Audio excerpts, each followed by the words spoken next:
Vamos falar um pouquinho então sobre Flávio Dino, que determinou essa decisão, ontem a Controladoria Geral da União fazer uma auditoria em até 90 dias em todos os repasses de emendas parlamentares de qualquer modalidade que beneficiaram organizações não governamentais e outras entidades do terceiro setor entre 2020 e 2024. O ministro do Supremo também determinou que um deputado ou senador só poderá destinar ou indicar qualquer tipo de emenda ao Estado pelo qual foi eleito, lembrando que essa emenda PIX, revelada aqui pelo Estadão, é aquele recurso sem transparência pago pelo governo federal a estados e municípios a pedido de deputados e senadores. Aí esse dinheiro cai ali nos cofres estaduais e municipais sem nenhuma finalidade definida e antes de qualquer projeto, licitação, obra, enfim, que é bem diferente de outros tipos de transferência. E é justamente esse vácuo na transferência que dificulta a fiscalização hoje, né, Eliane? Exatamente. Você sabe, Carolina, você sabe, Heisen, você sabe, ouvinte, que há uma má compreensão sobre as emendas parlamentares. As emendas parlamentares são legítimas e são necessárias. Os parlamentares são eleitos pelas suas comunidades, pelos seus estados, né? E eles têm obrigação de cuidar disso, né? Então, eles têm que batalhar para locar emendas, locar recursos para os seus redutos eleitorais, para benfeitorias, para serviços, etc., nos seus estados. O problema não é o instituto da emenda parlamentar, o problema é o uso que é feito dela, com desvios, orçamento secreto com dinheiro público nunca pode ter destino secreto, origem secreta, né?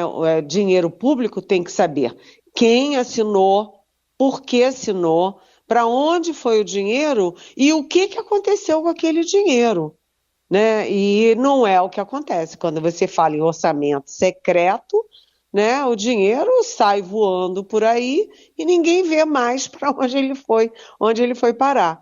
Então, essas medidas do ministro Flávio Dino do Supremo são medidas muito importantes, né? Que é dar ordem a essa bagunça. Então, como é que, por exemplo, o ex-presidente do Senado e agora candidato preferido, assim, super preferido para voltar à presidência, o senador Davi Alcolumbre, é do extremo norte do país, né, e destina emendas para tratores no Paraná. Tem alguma coisa errada aí. Tem alguma coisa que não bate bem nessa história. Então, o ministro Flávio Dino determina, como disse a Carol, né, que as emendas têm que ser para o estado do parlamentar. Não pode sair voando quilômetros e quilômetros e parar em outro estado. Qual o interesse do Alcolumbre no Paraná? Né? Então tem esse tipo de desvio que precisa ser corrigido, tem que ter a clareza quem, como, onde, porquê e o que aconteceu com aquela emenda, né? E tem aí, ontem eu fiquei com uma dúvida, né, em relação às ONGs, porque quem perseguia a ONG era o Bolsonaro, né? O Bolsonaro, então o presidente Jair Bolsonaro, tinha aí uma pinimba com as ONGs.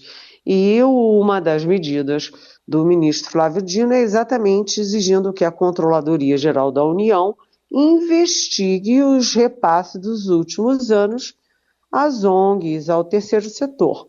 Aí eu fui me informar com a assessoria do ministro e a assessoria me mandou uma informação muito importante, que é o seguinte: de 2021 a 2023, portanto, no próprio governo, chegaram a 455 milhões de reais. Né? Então, tem que dar ordem nessa bagunça. Agora mesmo, a gente falou aqui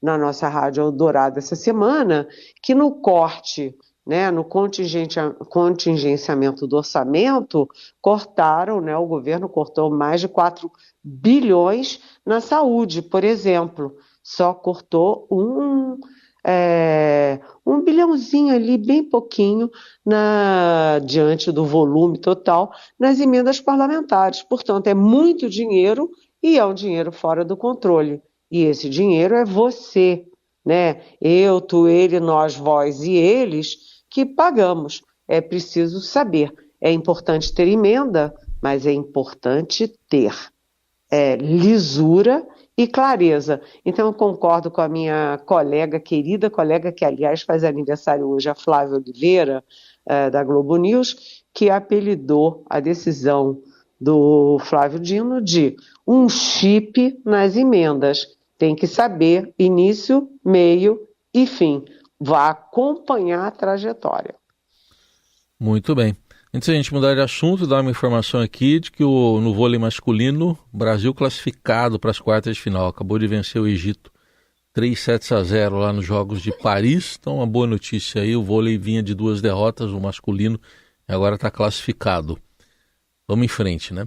Mas vamos falar de outro assunto aqui, Eliane, tem a ver com a crise lá na Venezuela. Ontem, depois de muita espera, saiu uma nota conjunta assinada por Brasil, Colômbia e México, cobrando lá as atas eleitorais da Venezuela, mas o tom ali, como é que você avalia essa nota? O que essa nota diz de efetivo?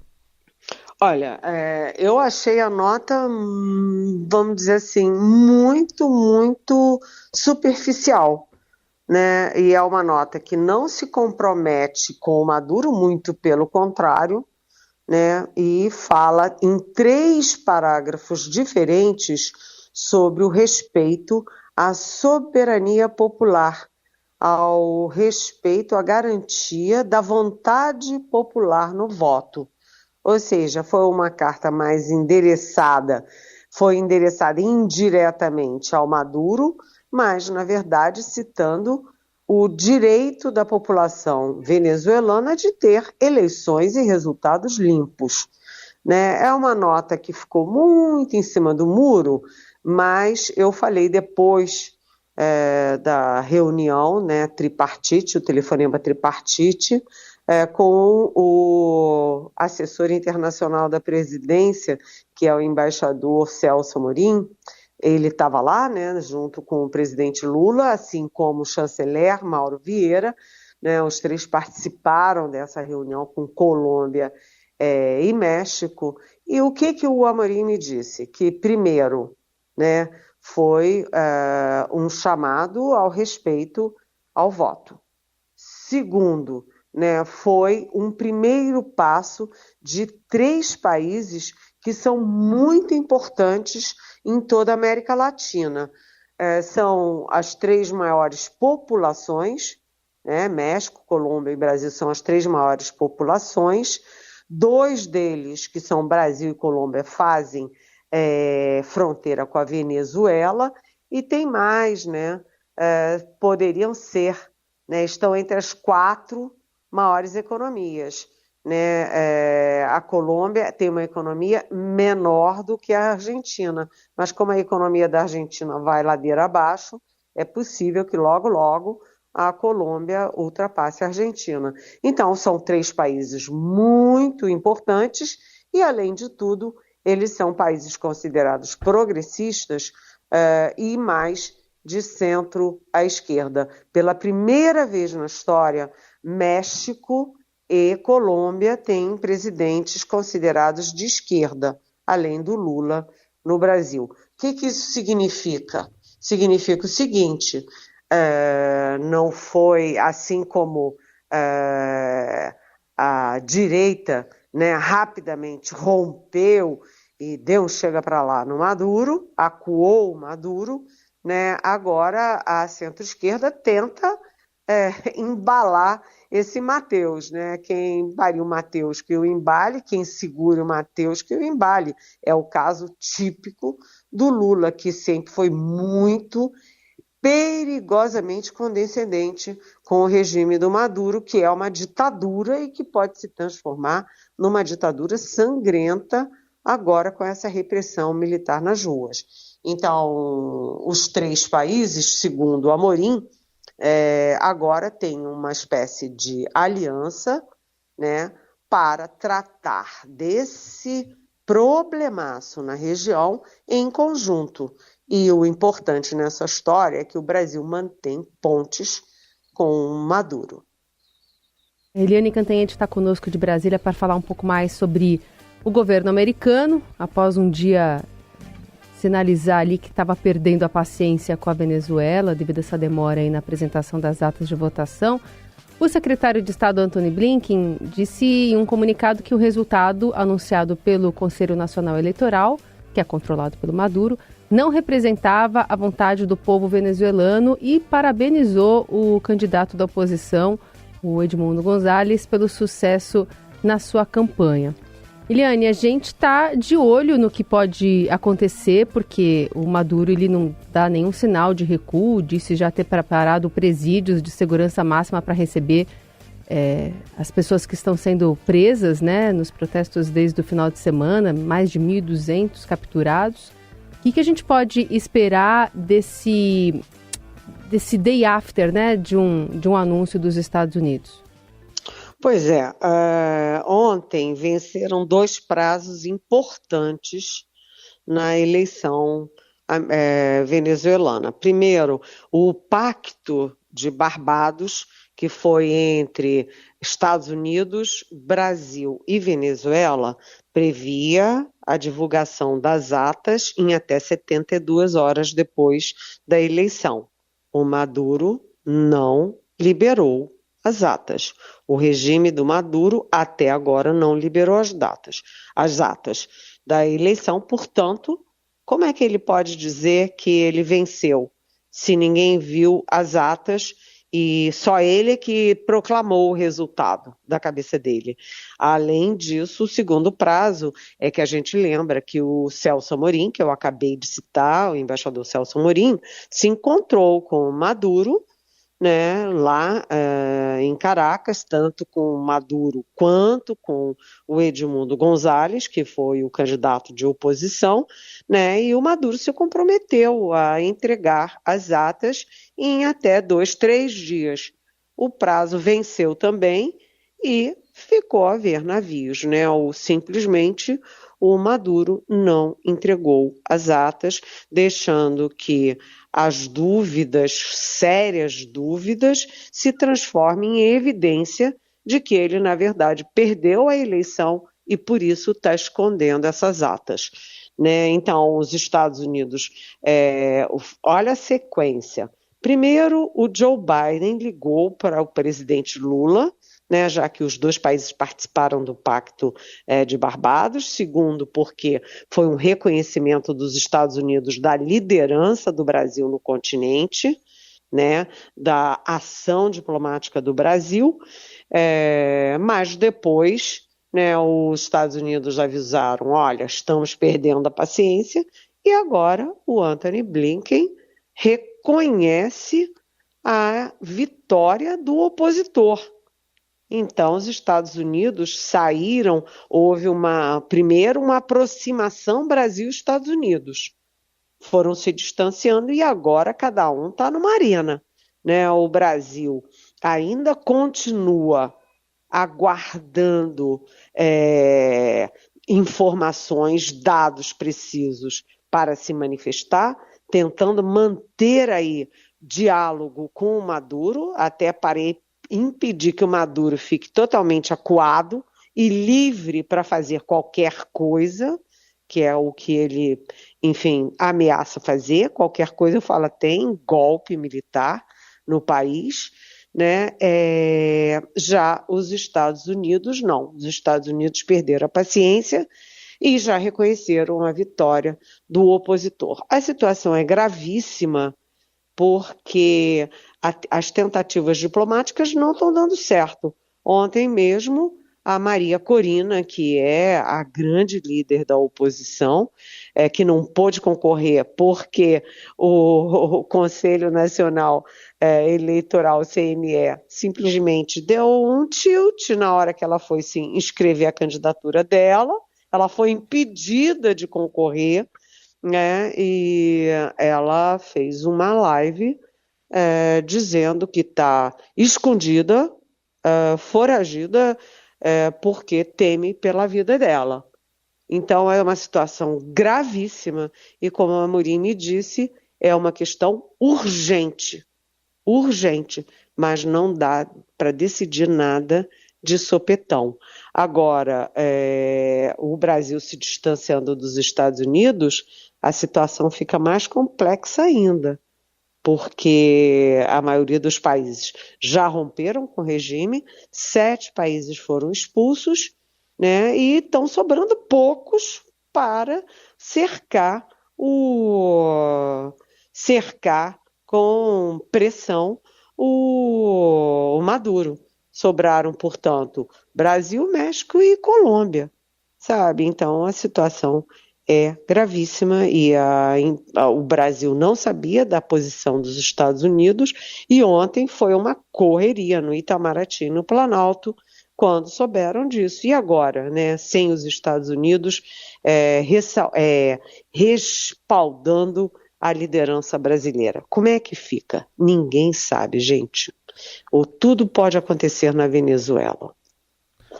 Tudo, né? Bom, entre outros aspectos dessa crise, tem até notícia que você antecipou aqui, e vamos destacar, né, uma imagem marcante, né, da bandeira brasileira hasteada ontem na Embaixada da Argentina. Diplomatas argentinos foram expulsos, agora o Brasil é que cuida da Embaixada e dos interesses argentinos.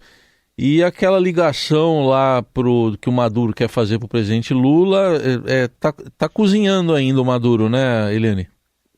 Pois é aquela história, né?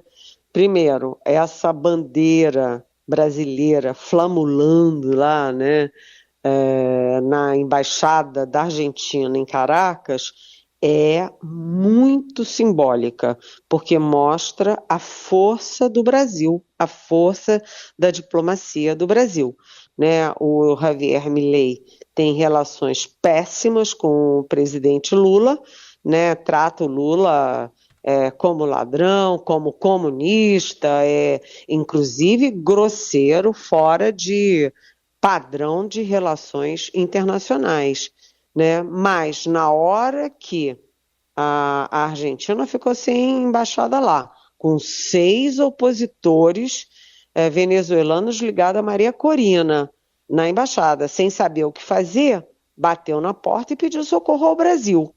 E o Brasil rapidamente atendeu e prestou esse socorro. Aliás, tanto a Argentina quanto ao Peru também. E aí anota o Milei, que vive as turras com Lula, agradeceu a diplomacia do Brasil sem se referir ao presidente Lula, ou seja, ele não agradeceu ao Lula, ele agradeceu a diplomacia, até porque a Modino, que é a chanceler argentina, tem boas relações com Mauro Vieira, né, e as duas chancelarias em Buenos Aires e em Brasília têm uma boa relação também, mantiveram apesar da guerra entre os dois presidentes. Então foi um ato importante. Agora, isso que você falou, Heisen, o Maduro, até onde eu sei, né, está tentando falar com Lula, e o Lula está dando um gelo nele, né? O Maduro mandou o Lula tomar chá de camomila e o Lula está tomando chá de camomila e não tem pressa de falar com ele. Agora ele mandou um oi sumido, né? Ninguém está respondendo. E o Lula hoje tem agenda no Ceará, né? No Ceará do Ciro Gomes, hein? Que está destrambelhado também. Mas e alegou que tem agenda e que não está muito ocupado e não vai falar com Maduro. Ou seja, o recado do Lula para o Maduro é: Maduro, chega. Né? O Lula já teve um desgaste enorme internamente por causa da posição em relação à Venezuela e ao Maduro. E o Maduro finge que ele está sozinho no mundo, que ele pode fazer o que bem entende. Então, enfim, agora é a vez do Maduro também baixar o facho. Vamos ver se ele é capaz de fazer isso, né?